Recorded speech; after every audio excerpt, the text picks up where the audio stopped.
itu kurang lebih 30 dam truk sawit lewat. Siapa yang punya tuh? Pak Haji Anu. Inyo sado punya? Iya. Nampak ada Pak Ustadz Kobun Gotak yang di topi sungai Kuantan tuh? Lai. Nggak nampak ujung ada Pak Ustadz. Siapa punya? Pak Haji tadi juga baru punya. Mananya Pak Haji itu kini? Mati. Adanya bangun pesantren? Tak ada Pak Ustadz. Adanya bangun masjid? Tak ada Pak Ustadz. Ada anaknya sekolah pesantren? Tak ada Pak Ustadz. Anaknya duonya, setan ci antu ci. Apa guna harta yang banyak lagi kalau sudah terkalang ke dalam tanah? Harta yang banyak tinggal, istri yang banyak tinggal, mobil yang mewah tinggal, rumah yang mewah, mantap luar biasa. Iko dulu Pak Ustadz, rumah kau makan biaya 5M, tapi mati tak ada sehasta pun tompek untuk Pak Haji itu di dalam rumah yang harga 5M tadi. Kemana Pak Haji tadi diantarkan? Dan kasudik pemakaman umum. Maka sadarlah bahwa di saat kita akan meninggalkan dunia, tak ada yang akan kita bawa selain amal ibadah semasa hidup.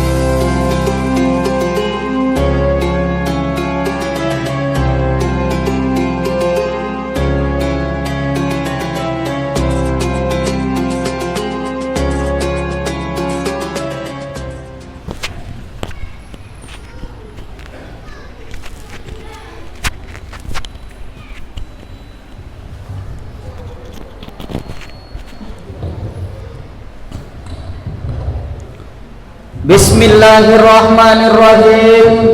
Assalamualaikum warahmatullahi wabarakatuh.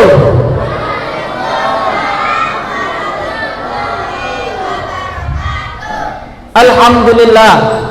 Alhamdulillahillazi nawwara qulubal mu'minin bil ma'rifah fatma'annat qulubuhum bit tauhid. Asyhadu an la ilaha illallah wahdahu la syarikalah. Wa ashhadu anna Muhammadan abduhu wa rasuluhu la nabiyya ba'dah. Allahumma salli wa sallim ala sayyidina Muhammad wa ala ali sayyidina Muhammad. Bapak Ibu yang kami hormati, pertama dan terutama sekali yang kami hormati para alim ulama cerdik pandai, nenek mama yang dimuliakan oleh Allah Subhanahu wa taala. Seterusnya yang kami hormati pengurus Masjid Darussalam Nur Iman Pasar Baru Ujung Batu beserta jajaran. Seterusnya yang kami muliakan Buya kita, Al-Ustadz kita, Imam kita, Ustadz Mustaqim, yang insya Allah telah mengimamkan kita, yang telah membimbing kita dalam melaksanakan sholat. Seterusnya yang kami hormati kaum muslimin dan kaum muslimat, bapak-bapak dan ibu-ibu, besar tak sebut gelar, kecil tak sebut nama, insya Allah kita semua dimuliakan oleh Allah Subhanahu wa ta'ala. Amin, amin ya rabbal alamin. Agaba bapak ibu sehat? Le sehat oma? Le ngerti bahasa awak? Alhamdulillah, ngertilah. Kurang kampung ambo sadosiko. Kita syukuri nikmat sehat ini dengan mengucapkan alhamdulillahi rabbil alamin. Karena Allah masih memberikan berupa nikmat kepada kita. Setiap kedipan mata, detak jantung, tetesan darah yang mengalir di dalam tubuh kita, semuanya tidak lepas daripada nikmat Allah Subhanahu wa ta'ala. Maka 3 nikmat terbesar yang Allah berikan kepada kita pada malam yang berbahagia ini. Yang pertama, nikmat iman. Yang kedua, nikmat sehat. Dan yang ketiga, nikmat rasa takut yang masih ada di dalam hati. Kalaulah tanpa nikmat iman yang diberikan Allah, berat rasanya bagi kita untuk melaksanakan ibadah Ramadan ini. Di bawah terik panas matahari, begitu panas, ditambah lagi dengan kegiatan mencari nafkah, itu sungguh sangat luar biasa beratnya dalam menjalankan ibadah puasa. Maka kalau tanpa nikmat iman yang Allah berikan itu, maka semua amal kita bukan apa-apa di sisi Allah Subhanahu wa taala. Selesai sholat, selesai daripada puasa, berbuka puasa tadi sore, alhamdulillah, malamnya langsung kita lanjutkan dengan qiyamul lail. Qiyam berdiri, lail di tengah malam, qiyamul lail tegak di waktu malam. Mana dia tegak di waktu malam? Itulah tadi yang kita lakukan. Mulai dari sholat isya berjamaah sampai ke sholat tarawih, dan ditutup tadi dengan sholat witir. Dan ambo dapat kabar tadi di siku ada acara buka bersama. Iya, ambo lah di WA dari panitia untuk hadir acara buka bersama di Masjid Darussalam Nur Iman. Mohon maaf, ambo tak bisa datang karena kebetulan bertepatan di malam 17 kami juga melaksanakan buka bersama dengan IKMI, Ikatan Idarah Kemakmuran Masjid Indonesia, di Masjid Al Hidayah belakang kantor camat. Maka mohon maaf ambo tak bisa datang. Ambo sampaikan ke pengurus, ambo bisa datang ba'da isya, karena kami langsung melaksanakan sholat isya berjamaah di masjid itu. Maka oleh karena itu, setelah kita melaksanakan qiyamul lail, kalau tanpa rasa iman, kalau tak ada rasa takut yang ada di dalam hati ini, maka semua ibadah di bulan Ramadan ini kita anggap sepele, enteng begitu saja. Kalau tanpa nikmat rasa takut yang masih bersarang di dalam hati, berat rasanya hati kaki untuk dilangkahkan ke masjid. Apolailah sudah masuk kolak 2 mangkuk tadi ke dalam poruk itu, lah borek lah.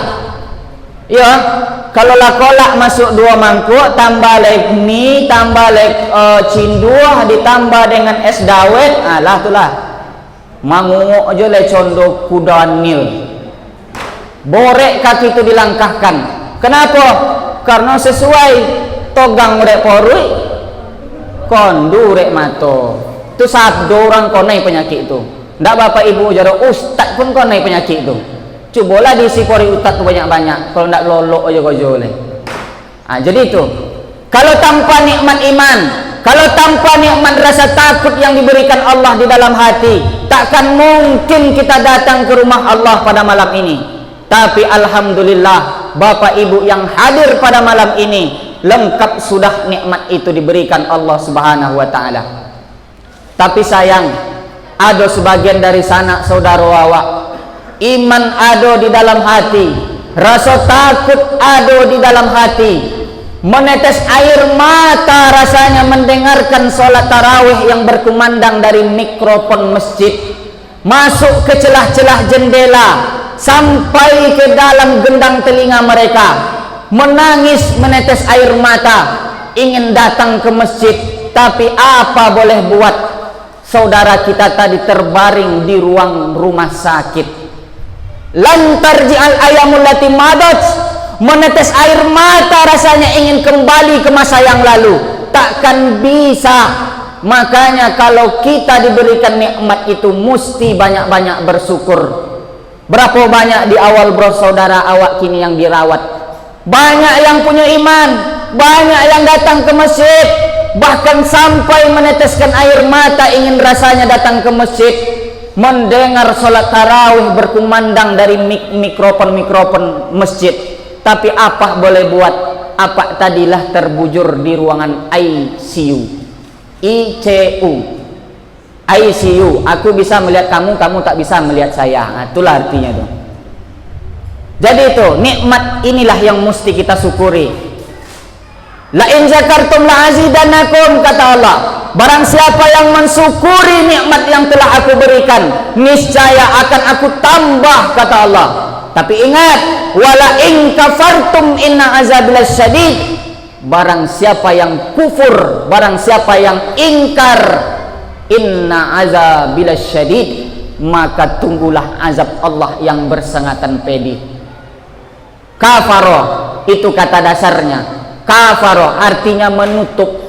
Maka orang yang tidak pernah mensyukuri nikmat Allah, maka orang yang selalu tidak mengaitkan segala sesuatu kejadian di dalam kehidupannya kepada qadar dan iradahnya Allah, maka berarti dia sudah kafaro. Kafaro artinya menutup, seolah-olah dia hidup tanpa nikmat Allah. Dia tutup nikmat itu, seolah-olah ini bukan karena Allah tapi karena saya. Makanya kafir itu artinya menutup nikmat Allah. Maka oleh karena itu, kalau rasanya ingin termasuk ke dalam golongan hamba-hamba Allah yang syakirin, yang bersyukur, maka banyak-banyaklah mengucapkan alhamdulillahi rabbil alamin. Jangan ketika dapat THR aja baru mengucapkan alhamdulillah. Jangan ketika laki magi piti jo mak baru mengecek alhamdulillah. Datang ke masjid, bisa beribadah, sholat berjamaah, itu nikmat. Alhamdulillah. Dapat anak soleh, soleha, penghafal Al-Quran, itu nikmat. Punya Honda baru, itu nikmat. Punya mobil baru plat putih, itu nikmat. Tapi bila ini dikatakan nikmat kalau nyolai parkir di parkiran masjid. Tapi kalau parkirnya di toko baju gini itu bukan nikmat tuh. Itu adalah laknat. Maka hati-hati. Ambo yakin jamaah masjid Darussalam Nur Iman kalau di awal Ramadan petang full. Betul? Full tak? Berapa sap petang apa-apanya? Ambo sangko tadi ambo datang ikut ramai bentuknya kok. Rupanya 1 sap setengah. Tapi alhamdulillah, itulah orang yang diberikan nikmat Allah Subhanahu wa taala, yang pandai mensyukuri nikmat yang diberikan Allah. Maka oleh karena itu, nikmat yang Allah berikan itu kewajiban kita sebagai seorang hamba di sisi Allah, wajib untuk mensyukuri nikmat Allah Subhanahu wa taala. Mudah-mudahan Bapak Ibu yang hadir pada malam yang berbahagia ini termasuk dalam golongan orang-orang yang bersyukur. Amin, amin ya rabbal alamin. Belakang daripada itu, selawat beriringkan salam akhirul anbiya wa imamur rasul, ahrajan nas minaz zulumati ilan nur. Akhirul anbiya, akhir dari sekalian nabi, wa imamur rasul, ahrajan nas minaz zulumati ilan nur, imam dari sekalian rasul, panutan umat sekalian. Itulah yang dinamakan dengan Nabi Muhammad sallallahu alaihi wasallam. Maka kalau Bapak Ibu ingin mendapatkan syafaat dari Nabi Muhammad pada yaumil mahsyar nanti, banyak-banyaklah mengucapkan solawat dengan lafaz Allahumma salli ala sayyidina Muhammad wa ala ali sayyidina Muhammad.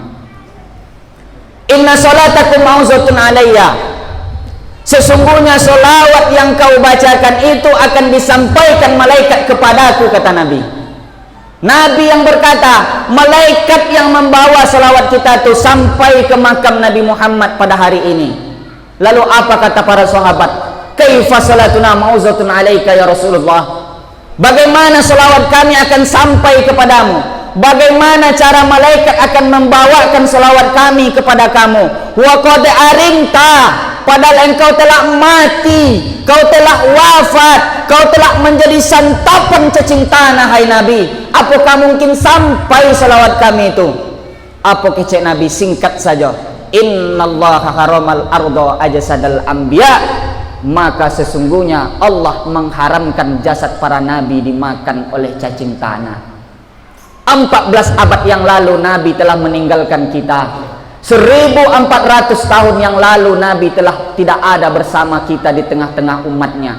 Tapi sampai hari ini, solawat yang kita bacakan dari Masjid Darussalam Nur Iman sampai ke menun jauh ke Madinah Al-Munawwarah di makam Nabi Muhammad SAW. Siapa yang menyampaikan? Itulah para malaikat yang telah diutus oleh Allah, tukang menyampaikan solawat dari umat Nabi Muhammad kepada Nabi. Tadi apa kecek malaikat? Assalamualaikum ya Rasulullah. Hai, waalaikumsalam, kata Nabi. Ya Rasulullah, iko seplastik, segoni, sekantong solawat dari Masjid Darul Iman, Darussalam Nur Iman, da ujung batu, lah sampai itulah. Jadi jangan pernah beranggapan bahwa solawat tak akan sampai. Karena ada kelompok orang pada saat ini, apa itu selawat? Tak sampai selawat itu, ngapain berselawat? Yang tempat kita berselawat telah mati, telah dimakan cacing tanah, telah wafat, mustahil akan sampai. Ini dalilnya, innallaha haramal ardo ajsadal anbiya, bahwa selawat itu akan sampai dibawakan malaikat, masih diterima oleh Rasulullah. Makanya orang yang akan mendapatkan syafaat dan pertolongan di yaumil mahsyar nanti adalah orang yang paling banyak bersolawat. Amal ibadah yang paling ringan, tak perlu mengeluarkan duit dari kantong, tak perlu bergerak, tak perlu ruku, tak perlu sujud, tak perlu bekerja keras untuk beramal. Amal yang paling ringan, cukup goyangkan lidah, Allahumma sholli ala sayyidina Muhammad wa ala ali sayyidina Muhammad. Itulah amal yang paling ringan. Kalau ada orang pelit, tak mau kiki, tak mau mengeluarkan piti untuk basidokah, wajar. Manusia itu cinta kepada duit. Tapi kalau masih ada di antara umat manusia kiki kepada Nabi, tak mau memperjuangkan bagaimana cara mendapatkan syafaat di yaumil mahsyar, hanya cukup menggoyangkan lidah bersolawat, itulah orang yang paling parah di dunia. Inya sangko inya akan masuk ke surga dengan ibadahnya, dengan ibadah puasanya, dengan solawatnya, dengan haji, dengan umrah. Tidak, kalau tak ada kita diakui oleh Nabi Muhammad sebagai umatnya, mampuilah masuk ke dalam neraka. Walaupun bolak-balik Pak Haji itu naik haji tiap tahun, Pak Haji itu naik haji Pak Ustaz, tiap bulan pai umroh, tapi apa yang terjadi? Segala amal ibadah itu tak bernilai apa-apa di sisi Allah kalau belum mengakui Nabi Muhammad sebagai utusan Allah Subhanahu wa ta'ala. Maka banyak-banyak solawat mak, apalagi di bulan puasa, banyak-banyak solawat. Daripada menggunjing, menghibah, menyebut aib orang lain akan mengurangi pahala puasa. Banyak-banyak bersolawat. Datang along-along, tiba ibu-ibu ramai-ramai, beli pucuk kangkung sapobek, mau tanya 1 jam. Betul? Pucuk kangkung sakobek je pucuk ubinya mau tanya 1 jam. Yang disobui anak Pak RT lah, anak Pak Desa lah, anak Pak Ustadz pun digunjangkannya. Maka banyak-banyak bersolawat. Anak-anak yang lari-lari di dalam rumah mendengar omaknya sering bersolawat, anak itu mendengar, memberikan contoh. Al-Madrasatul Ula, ibu adalah guru pertama, maka sering ajarkan ke anak bersolawat. Tak perlu mengajarkan suruh duduk, cukup ibu saja yang banyak bersolawat sambil mengacau gulai Allahumma sholli ala sayyidina Muhammad, sambil menyetrika Allahumma sholli ala sayyidina Muhammad. Anak akan di samping mendengar, maka akan itulah yang akan diingat oleh anak walaupun awaklah terkalang ke dalam liang lahat. Itulah yang akan kita ajarkan kepada anak, cinta kepada nabinya. Maka oleh karena itu banyak-banyaklah bersolawat. Mudah-mudahan Bapak Ibu yang hadir pada malam yang berbahagia ini diakui oleh Nabi sebagai umatnya dan akan mendapatkan syafaat pertolongan dari Nabi Muhammad pada yaumil mahsyar nanti. Amin, amin ya rabbal alamin. Habis mukadimah 10 menit. Jadi pembahasan kita pada malam yang berbahagia ini, alhamdulillah kita telah sampai pada malam yang ke-17 Ramadan. Ya, malam 17 Ramadan. Bahwa kita yakini dan kita percayai, bahkan menurut kalangan ulama salafus saleh, dari kalangan-kalangan hikayat yang diceritakan oleh Nabi, tabi'in dan tabi'it tabi'in, bahwa Al-Quran pertama kali diturunkan oleh Allah dari langit ke bumi itu pada malam 17 Ramadan. Apa ayat yang pertama keluar? Itulah Al-Alaq, dari ayat 1 sampai 5. Iqra, itu ayat yang sampai. Waktu itu Nabi sedang berada di Gua Hira. Mengapa Nabi di Gua Hira? Suluk, menyendiri dari seluruh manusia, keramaian umat pada saat itu. Nabi pada saat itu mulai diangkat menjadi Rasul. maka pada saat itulah turun ayat pertama, tepatnya di malam 17. Banyak hikayat mengatakan pada ayat pertama yang diturunkan itu seluruh batang kayu yang ada di dunia ko sedang sujud. Kenapa? Dunia ko sedang bercahaya. Kenapa? Karena seluruh malaikat bumi dari langit turun seluruh ke bumi mengiringi malaikat Jibril yang membawa ayat pertama kali. Itu tepatnya pada malam 17 Ramadan. Maka kita meyakini setiap malam 17 adalah malam nuzulul Quran. Buat acara tabligh akbar, buat acara pengajian, buat acara ceramah agama. Tujuannya apa? Itulah yang perlu kita bahas pada malam ini. Jangan nuzulul Quran, orang nuzulul Quran nawak, tapi tak tahu apa tujuan dari nuzulul Quran. Lailatul Qadar ke orang Lailatul Qadar ke awak, tapi tak tahu apa itu Lailatul Qadar. Inilah yang perlu kita bahas pada malam ini. Maka Al-Quran diturunkan oleh Allah, diceritakan di dalam surat Al-Baqarah, Syahrul Ramadan allazi unzila fihil Quran.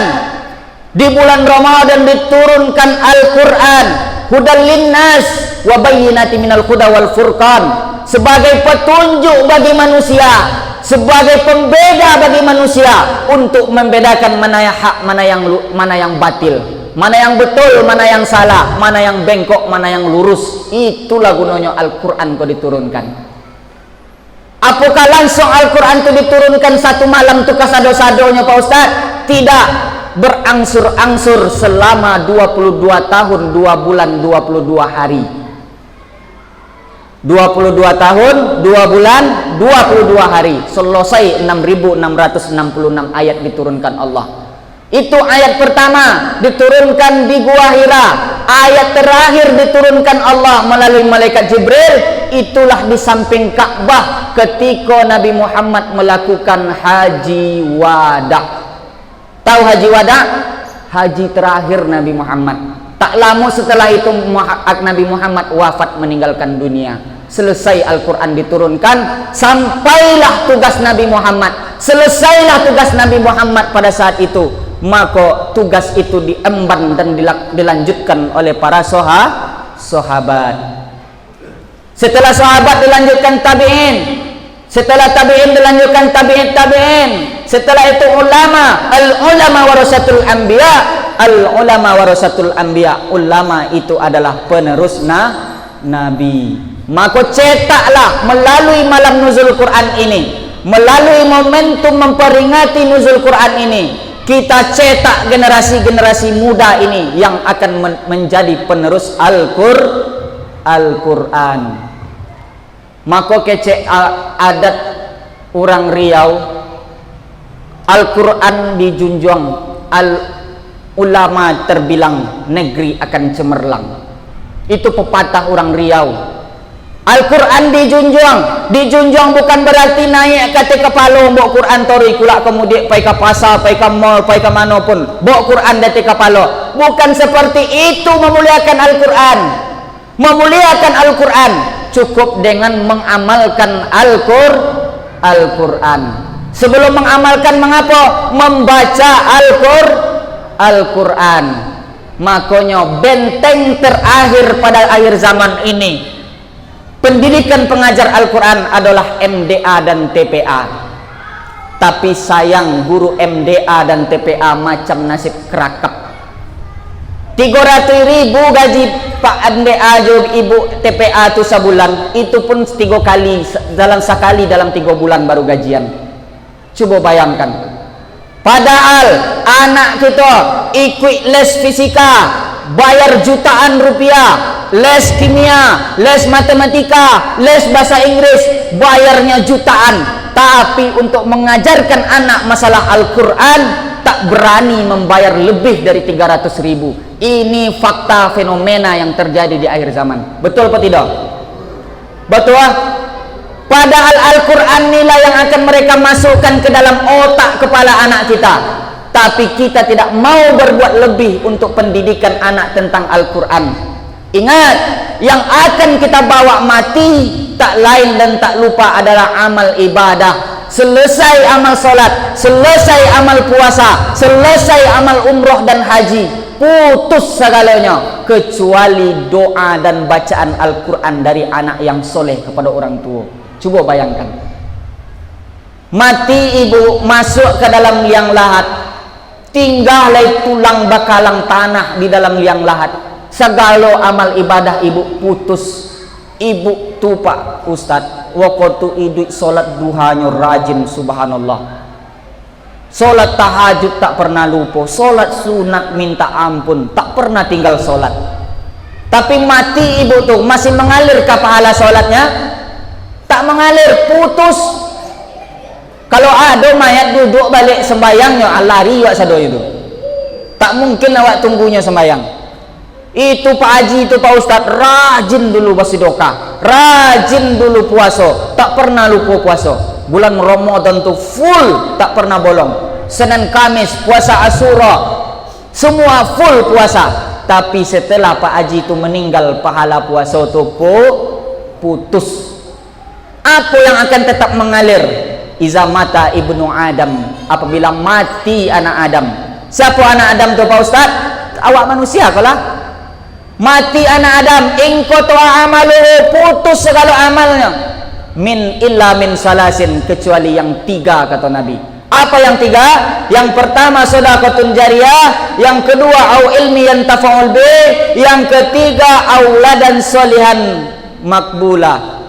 Doa anak soleh yang makbul, yang sampai kepada orang tuanya.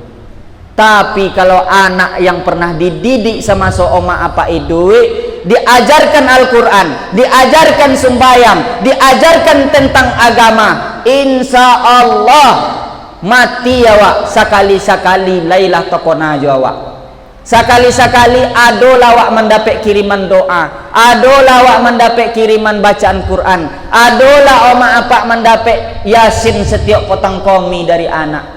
Tapi kalau anak yang ditinggalkan tuh anak macam hantu, abilah. Ini fakta, betul atau tidak? Coba anak yang ditinggalkan tuh. Ambo pernah masuk ke negeri Kampar, Kabupaten Kampar. Ambo kan dulu sekolah di Kampar. Diundang orang ceramah ke pedalaman. Kampungnya tuh agak jauh ke dalam, melewati sebuah PT. Tapi orang dalam tuh kayu-kayu. Di situ penghasilan utama dulu tambang ome, berbatasan dengan Kuansing. Pernah ambo ceramah di situ. Pak Ustadz, nampak deh Pak Ustadz kol diesel tadi lewat mbok sawit, lain sih ambo. Itu kurang lebih 30 dan truk sawit lewat. Siapa yang punya tuh? Pak Haji Anu. Inyo sado punya? Iya. Nampak ada Pak Ustadz kebun gotah yang di topi sungai Kuantan tuh? Lain. Nggak nampak ujung ada Pak Ustadz. Siapa punya? Pak Haji tadi juga baru punya. Mananya Pak Haji itu kini? Mati. Adanya bangun pesantren? Tak ada Pak Ustadz. Adanya bangun masjid? Tak ada Pak Ustadz. Ada anaknya sekolah pesantren? Tak ada Pak Ustadz. Anaknya duonya, setan ci antu ci. Apa guna harta yang banyak lagi kalau sudah terkalang ke dalam tanah? Harta yang banyak tinggal, istri yang banyak tinggal, mobil yang mewah tinggal, rumah yang mewah, mantap luar biasa. Iko dulu Pak Ustadz, rumahku makan biaya 5M, tapi mati tak ada sehasta pun tompek untuk Pak Haji itu di dalam rumah yang harga 5M tadi. Kemana Pak Haji tadi diantarkan? Dan kasudik pemakaman umum. Maka sadarlah bahwa di saat kita akan meninggalkan dunia, tak ada yang akan kita bawa selain amal ibadah semasa hidup. Tambahannya itulah bonus diberikan Allah, kiriman doa dari anak-anak. Maka anak ini tanggung jawab, anak ini akan dipertanggungjawabkan di hadapan Allah. Semua akan kita pertanggungjawabkan. Maka cetaklah generasi anak-anak muda kita yang Qur'ani. Jangan lagi mencintai sekolah-sekolah agama, sekolah-sekolah yang tidak peduli kepada agama. Anak dikuliahkan jauh, merantau ke luar negeri, pulang dari situ tak tahu dengan agama, tak tahu dengan Tuhannya, tak tahu dengan baca Quran. Untuk apa? Titel itu akan tinggal. Bangga Pak Joma anak S2, jadi dokter, jadi perawat, jadi polisi. Tapi kalau nyo tak tahu dengan agama Allah, disitulah azab itu akan datang. Waktu bapak ibu lah masuk ke liang lahat. Kenapa? Karena anak tadi tak pernah diajarkan tentang agama. Tak pernah anak ini diajarkan tentang Al-Quran. Ibu, bapak ibu pernah mendengar dulu kisah riwayat ada seorang pasangan suami istri, soleh dan soleha luar biasa. Banyak punya anak lah satu orang. Pasangan suami istri yang soleh dan soleha tadi, rajin ibadah. Tiap tahun pai naik haji ke Mekah. Rajin, haroto banyak, sedekah rajin, anak yatim disantuni, masjid dibangun, solat tak pernah tinggal, puasa luar biasa. Masyhur terkenal di waktu itu pada masanya. Punya anak satu orang, laki-laki, anak semata wayang. Lantaran orang tua tadi sibuk dengan beramal, sehingga lupa mendidik anak untuk mengajarkan solat, mengajarkan Al-Quran, mengajarkan siapa Tuhan dan Nabi-Nya. Maka sampailah di padang mahsyar, ditimbanglah amal laki bini tadi, borek, tak ada dosa. Masuk ke dalam sarugo, masuklah. Buat tentang petenteng lah bapak ibu tadi kan, masuk surugo, bangga aku masuk surugo.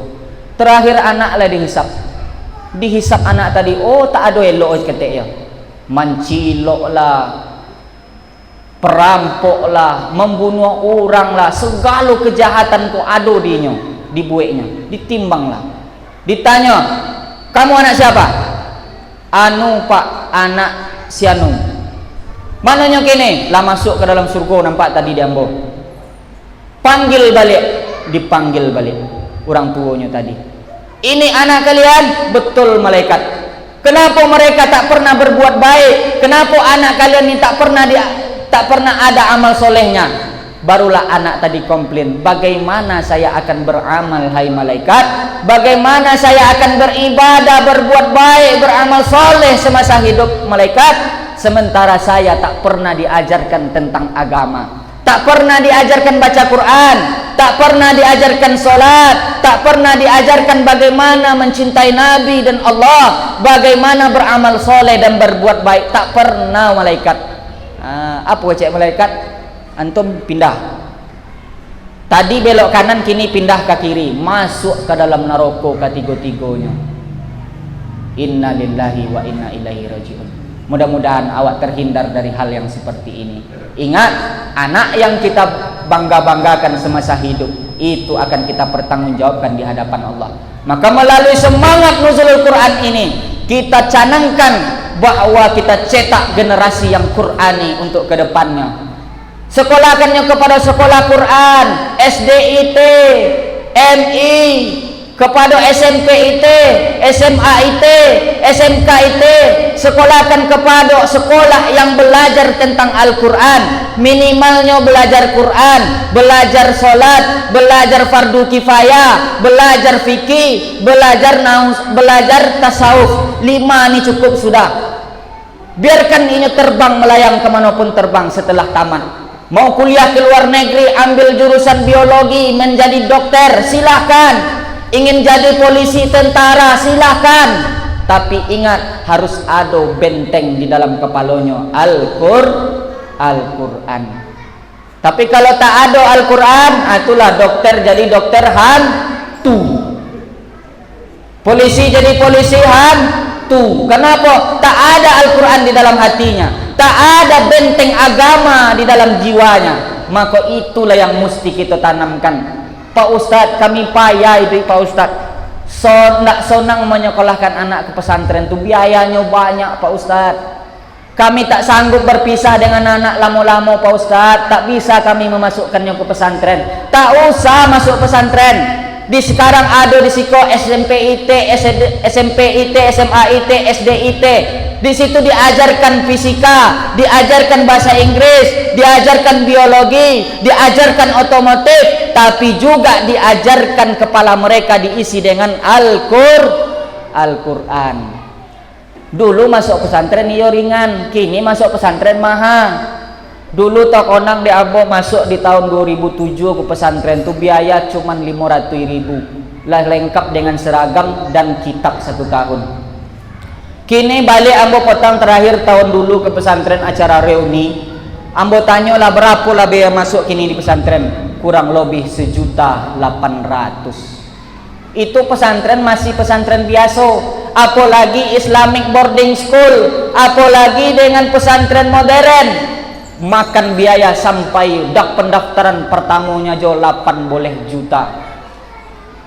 Tapi ada orang menyekolahkan anak ramai karena orang itu sadar biaya untuk mengajarkan anak ini mahal, tak murah. Aro awak jo apa omak kan mengajarkan anak sembahyang di rumah payah Pak Ustadz, kami ko siang malam tintang pukang tunggang langgang mencai piti Pak Ustadz, tak obe siang jo malam dek mencai piti. Bila kami bisa mendidik anak, makanya antarkan anak ke pesantren-pesantren yang mengajarkan anak kepada agama. Masukkan anak ke pesantren, tak bisa Pak Ustadz mahal, masukkan ke SD IT, SMP IT, SMA IT. Yang penting anak tuh diajarkan Al-Quran. Kalau anak sudah diajarkan Al-Quran, berarti kita sudah menjunjung memuliakan Al-Quran. Al-Quran, menjunjung Al-Quran bukan hanya sekedar dibaca, bukan hanya sekedar dipajang. Iko masuk ke rumah Pak Haji itu mahal, rumah bagus luar biasa. Nampaklah di ruang tamu tadi terpajang, oh luar biasa. Quran yang bersampul kulit emas, disampul dibingkai dengan jati Jepara. Satu orang menengok samu jorang manggi kucing. Apa kau Pak Haji? Itu Quran mahar dulu Pak. Pernah dibaca? Tak pernah dibuka sampai kini. Makanya dulu akad nikahnya, aku nikahkan engkau dengan anakku seperangkat alat sholat dan kitab suci Al-Quran yang tak pernah dibaca sampai mati tunainya. Itulah tuh yang dipajang tadi itu.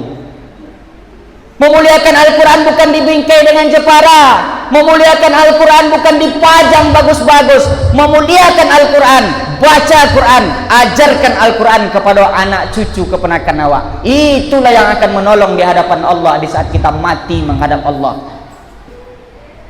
Lai joleh, lai paham ibu, lai paham mak. Jadi cinta kepada Al-Quran melalui peringatan nuzul Quran ini, kita tekadkan cintai Al-Quran dengan cara mengajarkan kepada anak-anak tentang Al-Quran. Ajarkan baca Quran.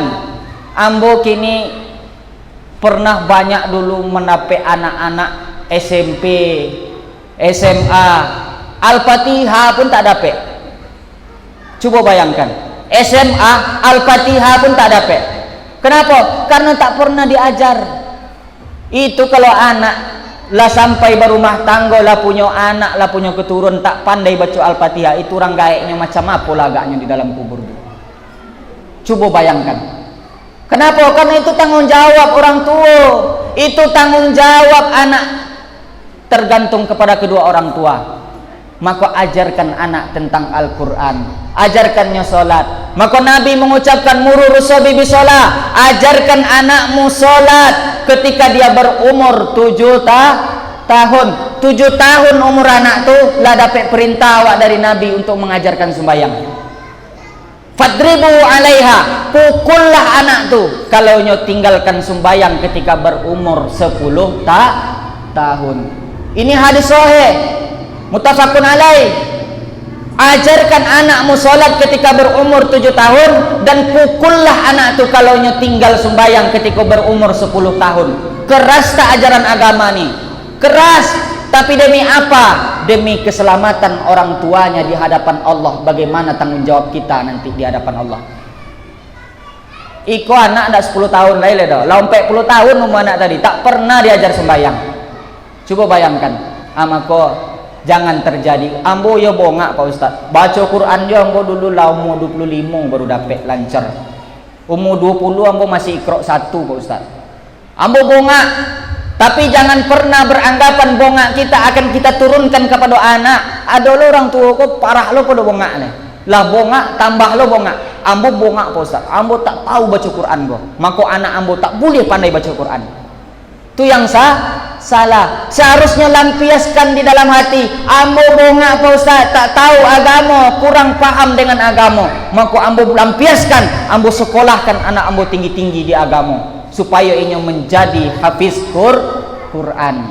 Ya'til Quran, bacalah Quran. Iqra'ul Quran, bacalah Al-Quran. Ya'ti yaumal qiyamah safi'an li ashabi.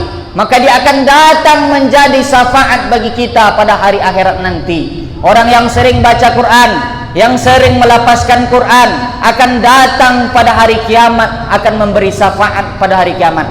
Syafaat di yaumil mahsyar bukan syafaat Nabi saja. Ada syafaat dari orang-orang yang sering baca Quran. Maka jadikan anak kita menjadi anak yang penghafal Al-Quran. Supaya apa? Kalau anaklah hafiz Quran, minimal inyo hafiz Quran 30 juz. Kalau seorang hafiz 30 juz itu mestilah inyo ulang Al-Quran tadi 2 juz dalam sehari. 2 juz dalam sehari. Kalau tak diulang 2 juz dalam sehari, hafalan hilang.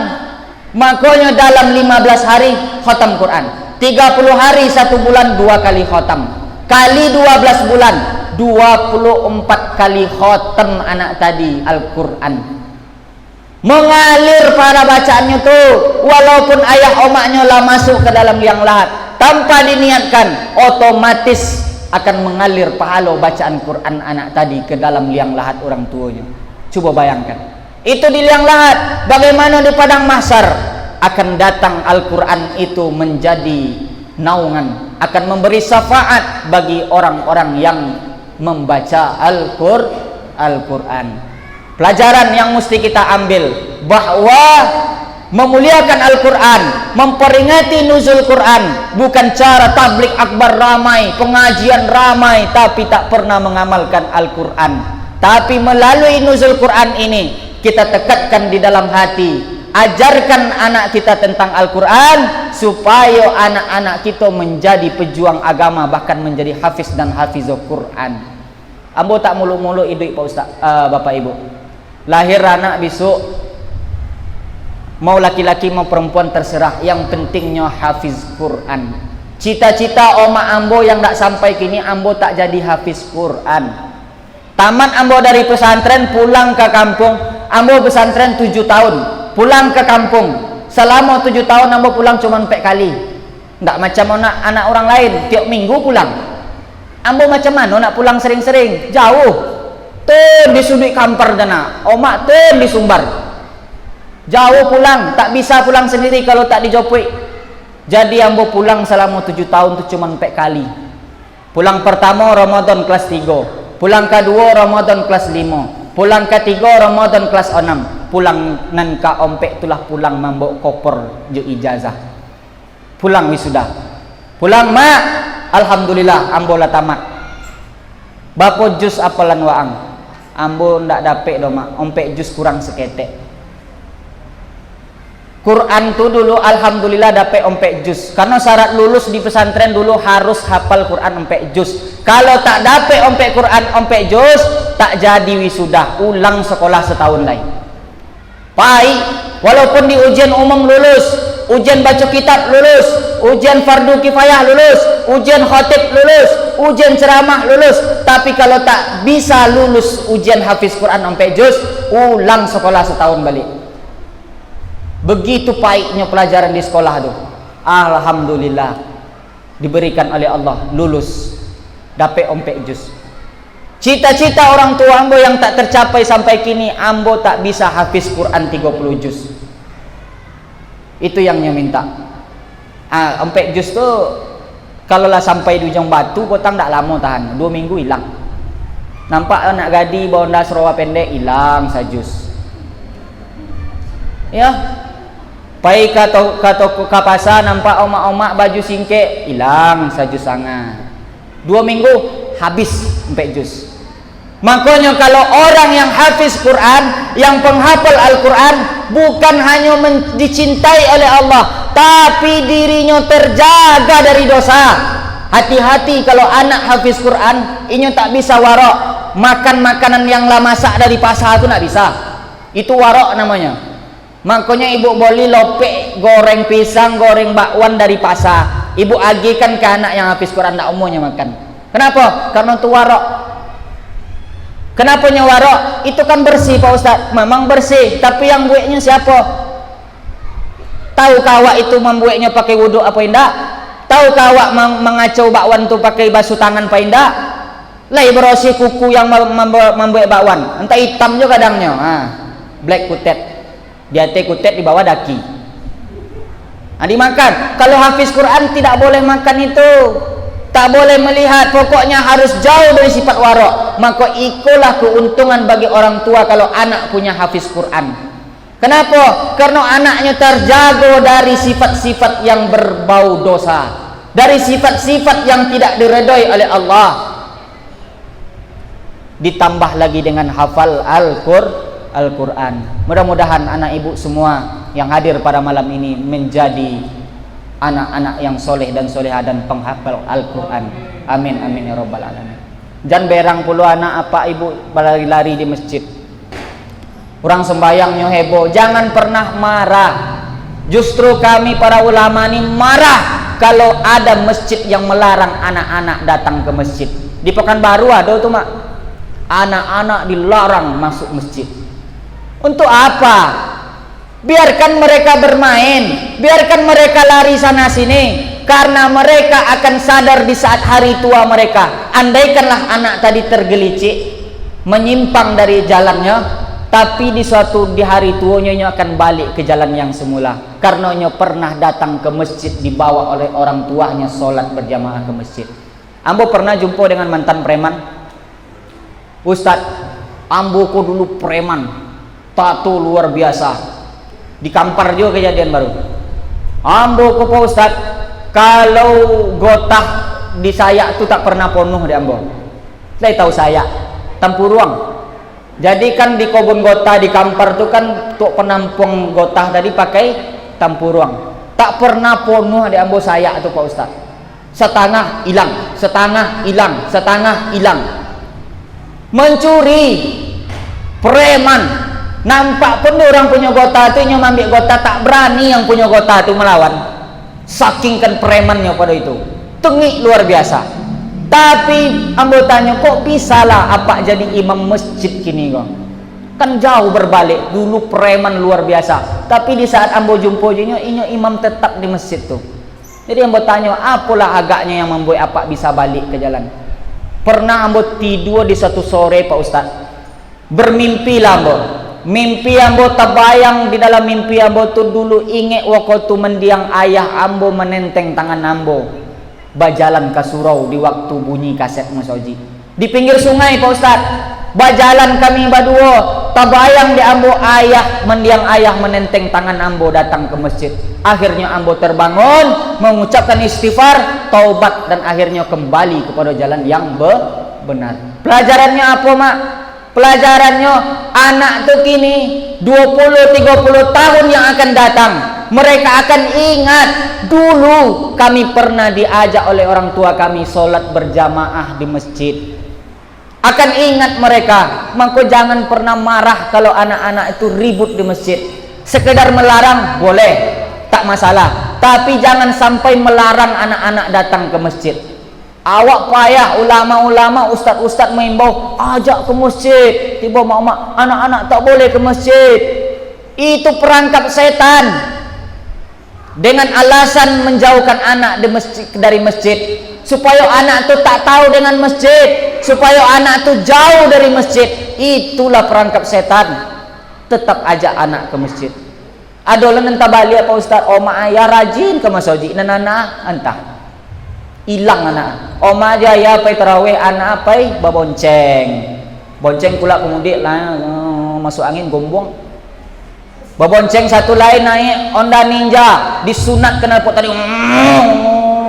Kalau ada orang sekaratul maut lewat ondanya tadi, lewat kali itu. Ayah oma rajin ke masjid, tapi anak tak pernah diajak ke masjid, salah. Ayah oma ke masjid, tapi anak tak pernah diajak ke masjid, salah. Apalagi ayah oma tak ke masjid, anak pun tak ke masjid, itu lebih parah. Makanya ajak anak, didik anak tentang Al-Quran, ajarkan mereka sholat, ajarkan mereka tentang Al-Quran, ajak mereka ke masjid, agar di saat ayah omak besok meninggal masih takonang de anak tadi dengan ajaran-ajaran agama yang pernah ditanamkan di dalam kepalanya, maka masih menerimalah awak seketek sepatah dua patah doa dari anak tadi. Itu yang awak aroma. Tak banyak itu kau omak lah bolak-balik ni haji umrah, sedekah, masjid lah sudah. Apa lagi kau mati besok, apa yang kan awak bawa? Tak lain dan tak bukan yang kita bawa tu hanya amal ibadah dan kiriman doa dari anak. Makanya mau sampaikan, percuma harta yang banyak, percuma titel, percuma predikat, sertifikat, SKGR yang banyak di rumah tu percuma, karena sadonyo akan tinggal. Tak ada yang kan wak bawa mati, tak ada. Semuanya akan kita tinggalkan. Yajma'ul maita salasun, yang mengiringi mayat ke liang lahat tu ada 3 kata Nabi. Yang pertama mal, harta. Punya mobil mewah, kereta kencana luar biasa, Alphard mobil. Bapak pokoknya 800 juta. Bangganya 800 juta. Mati wak besok. Ikutkan mobil Alphard tu masuk ke dalam liang lahat? Tak ikut, memangnya ikut mengiring, tapi hanya sampai di pelataran parkir pemakaman umum saja. Sampai di situ, selimut mewah, bolinya jutaan Pak Ustaz. Sampai di mananya kawan awak? Sampai di saat awak diangkek dari keranda masuk ke dalam liang lahat. Sakayo-kayonya orang bapak ibu, tak ada orang yang berkain kopannya dari sutra. Tetap mati dengan 3 lembar kain kapan. Itu Pak Ustaz tentara dulu apa tuh, mati pun kain kapannya loreng, tak ada. Kain kapannya tetap 3 lembar. Sekayo apapun orang, setinggi apapun pangkat orang, matinya tak lain dan tak bukan yang dibawa hanya 3 oleh kain kapan. Yang pertama mal, yang kedua ahluhu, keluarga, anak, bini, tetangga, sahabat, handai tolan, karib kirabat, seado ikut mengiring.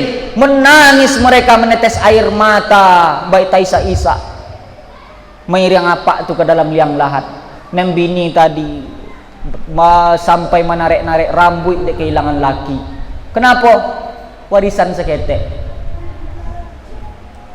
Menangi-nangi. Tapi sampai di mana mereka akan menemani awak? Hanya sampai di tepi liang lahat. Habis dari itu, nyo masukkan awak ke dalam liang lahat, nyo timbun dengan tanah, nyo pijak padek-padek, terakhir nyo siram bunga, nyo bacakan doa 2-3 patah. Habis itu nyo pulang, 2-3 hari omak jo anak itu menangi di rumah. Habis 2-3 hari musim berubah, hari berganti, mulailah omak tadi menengok, mambil remote TV, mulai menonton. Habis menonton, mulailah cikikikan, golak-golak, nonton sinetron. Akhirnya apa tadi dilupakan. Yarji Usnani, yang 2 akan pulang, harta pulang, keluarga pulang, anak pulang, seluruhnya akan pulang. Yang tinggal itu cuman 1, wa yabqa wahidun. Yang tinggal itu hanya 1. Apa tuh? Itulah amal ibadah. Itulah yang wak bok matinya mak. Kok bokal yang awak jalani itu akan sampai kepada hadirat Allah? Alhamdulillah. Kok takutnya awak berjalan di tengah jalan, kok bokan dan sayui alemu dan tak sampai. Disitulah awak membutuhkan sepatah 2 patah doa yang dikirimkan oleh keluarga yang masih tinggal di dunia.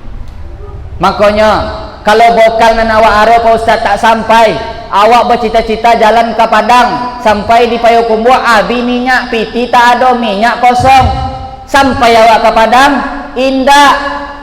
Apa yang awak arokan selain daripada doa yang dikirim oleh anak-anak, oleh bini, oleh laki yang pernah kita tinggalkan. Kalau adanya membawa anak yatim ke rumah, basidoka, magi anak yatim makan, nyodoakan, dan insya Allah doanya itu akan disampaikan oleh Allah kepada yang diniatkan. Itulah yang awak arokan, tak ada yang lain. Tak ada yang lain. Apa yang awak arokan? Sadonya awak akan mati, dan sadonya awak akan dimintai pertanggungjawaban di hadapan Allah Subhanahu wa taala. sadonya kan wak tinggalkan, tak ada satu pun yang wak bawa. Makanya melalui nuzul Quran ini, sebelum ajal itu datang, sebelum malaikat maut datang menunaikan tugasnya, ajarkan anak-anak kita tentang Al-Quran. Tujuannya tak lain dan tak bukan untuk awak. Makanya di saat awak masuk ke dalam liang lahat, mati awak, wafat awak, menghadap Allah dalam keadaan tenang, karena anak tanggung jawablah selesai sudah. Tambah lagi nanti kiriman-kiriman dari anak yang awak arokkan. Jangan koncang ke kiriman anak tu di dunia saja. Kalau kiriman piti dari anak koncang, tapi tidak ingin mengharapkan kiriman anak di saat awak mati. Berapa banyak saudara-saudara awak yang menyiapkan hidup setelah pensiun, dibuat kebun lado, dibuat kebun sawit, dibuat kebun gota, dibuka kuari. Untuk apa kah? Iko Pak Ustadz gunanya di saat ambo pensiun besok, ikulah yang akan bisa ambo hasilkan dari kehidupan ambo. Tapi berapa banyak orang yang mempersiapkan kehidupan setelah pensiun, tapi tidak seberapa banyak orang yang mempersiapkan hidup setelah mati. Makanya banyak-banyaklah buat amal.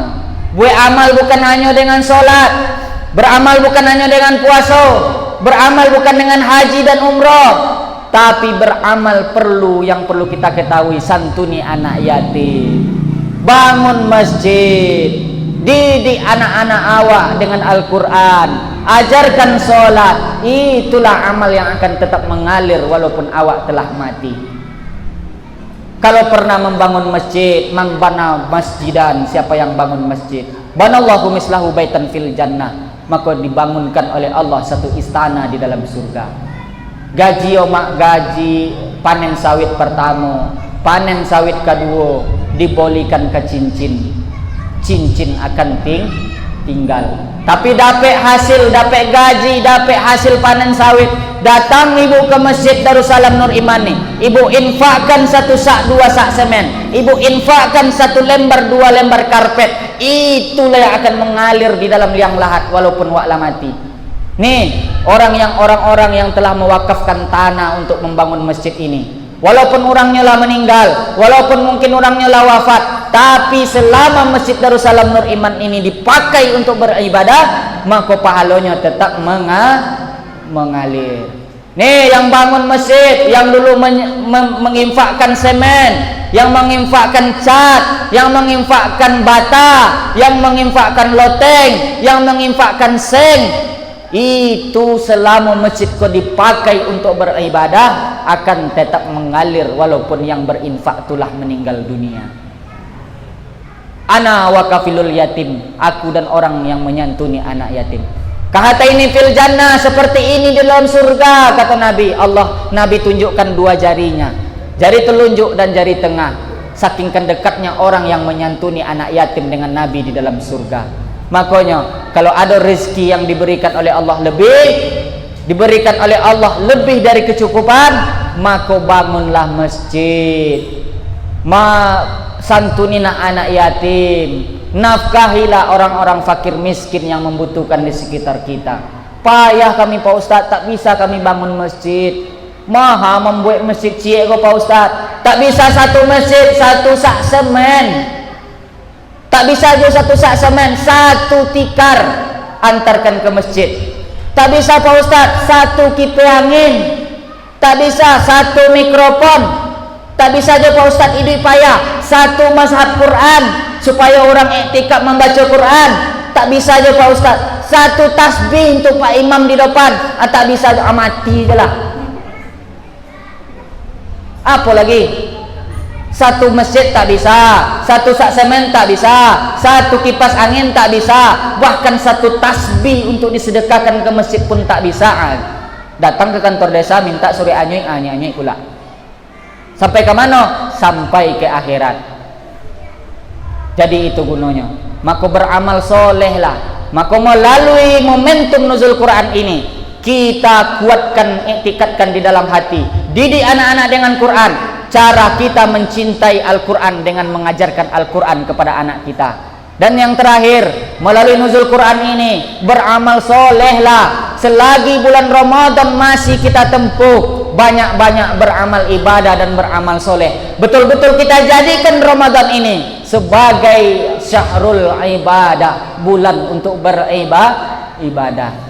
Tak ada jaminan Pak, tak ada jaminan Mak, awak akan hidup di Ramadan tahun besok.